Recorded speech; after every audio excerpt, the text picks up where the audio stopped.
இன்னைக்கு நவராத்திரியோட 2ஆம் நாள். நவராத்திரின்னு சொன்னாலே நமக்கு ஞாபகம் வர்றது சுண்டல் தான். 9 நாளும் 9 விதமான சுண்டல் செய்வாங்க. ஆனால் நம்ம இன்னைக்கு 9 வித சுண்டலையும் ஒரே சுண்டலா நவதானிய சுண்டல்னு செய்ய போகிறோம்.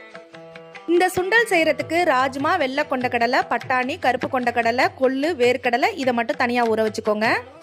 அடுத்ததாக காராமணி, கடலைப்பருப்பு, பச்சை பயிறு இது மூணுத்தையும் தனியாக ஊற வச்சுக்கோங்க. ஏன் தனித்தனியாக ஊற வைக்கிறோன்னா இது ரொம்ப சீக்கிரம் வெந்துடும். இது வேகிறதுக்கு ரொம்ப டைம் எடுக்கும். அதனால் இதை ஒரு 2 விசில் வச்சு எடுத்துக்கலாம். நிறையா வேக வேண்டியதை கொஞ்சம் கூடுதலாக விசில் வச்சு எடுத்துக்கலாம்.